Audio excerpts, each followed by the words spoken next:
welcome to the Deep Dive. Great to be here. Today, we're heading into Vienna, Austria, a city just packed with history, culture. They call it the city of music, the city of dreams. Right, and for good reason. We've got some great material here that really paints a picture. Yeah, absolutely. So our mission today is to kind of distill all that, find the most fascinating bits about Vienna, and give you a real shortcut to understanding what makes it tick.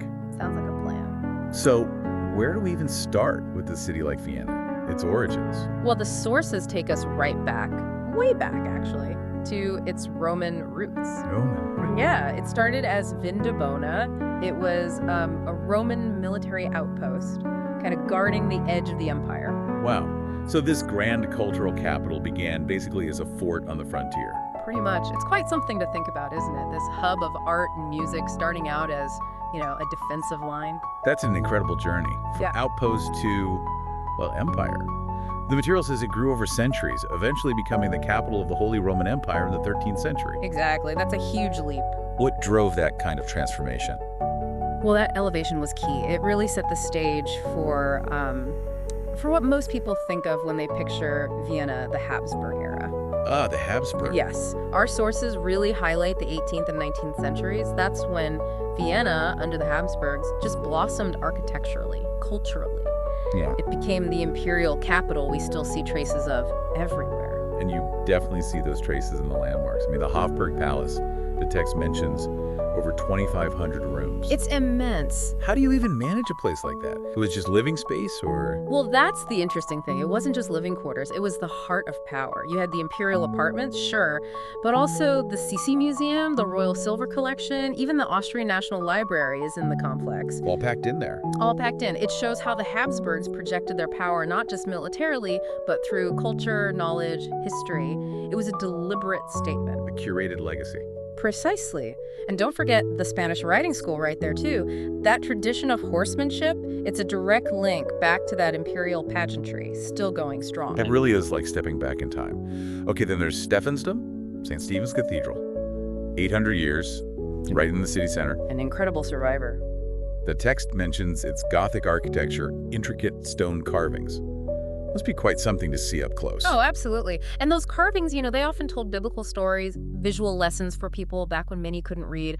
The whole design, the high vaults, big windows. Oh. It wasn't just for looks. It let in light, symbolizing a connection to the divine. Right. Structural innovation with symbolic meaning. Exactly. And just think, 8 centuries it stood there, witnessing everything, climbing the South Tower. Those views give you a real perspective, literally and figuratively, on Vienna's history. And the other big one, Schönbrunn Palace, the summer place. Ah, yes, UNESCO World Heritage Site. Over 1,400 rooms this time. It's just staggering. What does a place like that tell us about the Habsburg lifestyle? Well, it's interesting the contrast, isn't it? The Hofburg, right in the city for winter, and then Schönbrunn, this huge estate with massive gardens for the summer. A real escape. Definitely. And those gardens, the fountains, statues, the gloriette up on the hill, giving those amazing views back towards the city. It shows their grandeur, their connection to the landscape. And the text mentions the State Reims, the Hall of Mirrors. Marie Antoinette danced there. Apparently so. Little details like that really bring the history alive, don't they? It's not just bricks and mortar. It's the people and the events these places saw. Absolutely.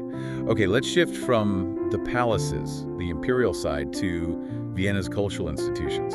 The Vienna State Opera comes up immediately. A titan of the opera world. Still is. Hosting operas, ballets, and the Vienna Philharmonic plays there often. Yes, they're closely linked. And that famous New Year's concert. Right, broadcast everywhere. It's practically a global event.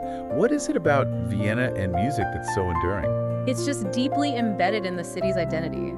The State Opera isn't just a building. It's a living, breathing center for music. The Philharmonic's history there, it all reinforces Vienna's status. That New Year's concert is like an annual reminder to the world. A powerful symbol. And the museums. The list is incredible. Kunsthistorisches Rembrandt, Vermeer. Masterpieces. Belvedere Palace with Klimt's The Kiss. Iconic. Truly. You can't think of Viennese art without thinking of Klimt and the Belvedere. And the Albertina, focusing on prints and drawings. Michelangelo, Dürer. It sounds like an art lover's paradise. It really is. What's striking is the sheer range. Old masters, modern icons like Klimt, and then the graphic arts focus of the Albertina. It shows a deep, long-standing commitment to art in all its forms. Vienna wasn't just a place where art happened. It actively collected and preserved it. Okay, for something a bit different, Prater Park. Sounds like a place to unwind. Definitely. A big public park, great for relaxation and fun. And it has the giant Ferris wheel, the Wiener Riesenrad. That's the one, the Riesenrad. Iconic views from, 65 meters up?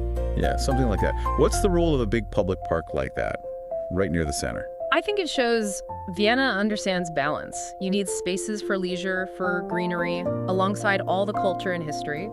The Ferris wheel itself has become such a symbol of the city, kind of nostalgic, offering that unique perspective. Plus, just paths for walking, cycling, essential city stuff. The text also mentions the Jewish Museum and the House of Music, important additions.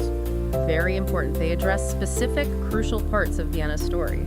The Jewish Museum delves into the history of a community that was and is so vital to the city's identity, including the difficult parts of that history. Right, and the House of Music. That sounds like a more interactive experience, exploring that incredible musical legacy we talked about, a way to make sure it connects with everyone, all ages, keeping the story alive. And you can't talk about Vienna without mentioning the cafes, right? The Viennese coffee house culture. Ah, yes, it's legendary. The text describes it as way more than just coffee, like historical gathering spots for thinkers, artists. Absolutely. It's a whole tradition. It's about the atmosphere, taking your time, debating, reading, just being. And yes, the pastries help. Sachertorte, Apfelstrudel. Don't tempt me. What makes them so unique, these coffee houses? They were, and kind of still are, these unique public spaces, almost like extensions of people's living rooms or offices. For centuries, they were hotspots for exchanging ideas, for artistic collaboration, sort of democratic spaces, really, where different people could mix and talk, like the internet of their day, maybe. That's a great way to put it. Okay, nearly there. Green spaces like the Stadtpark also get a mention. Statues of composers, Johann Strauss in gold. Another example of blending nature and culture. Right in the city center, you have this relaxing park, but it's also constantly reminding you of Vienna's musical soul with statues like Strauss's. It's that mix again. It provides that essential balance, doesn't it? A place to just breathe amidst all the grandeur. Exactly. A counterpoint to the palaces and the busy cultural scene. Essential for residents and visitors alike. So wrapping up our deep dive on Vienna, the picture that emerges is definitely one where history isn't just in the past. It feels very present, woven into modern life. Yeah, that's the key takeaway, I think. Imperial palaces stand beside vibrant modern life. Cultural institutions are world-class, but there's also this amazing everyday culture, like the cafes. It really seems like a city that makes a deep impression. Grand boulevards, opera nights, quiet moments in a cafe. Absolutely. It's Vienna's remarkable knack for celebrating its incredible heritage while still being a totally dynamic modern European city. That blend is captivating. So as we finish, maybe something for you to think about. With Vienna's incredibly long history as this center of power, culture, empire, how does that past keep influencing its role today in Europe and globally?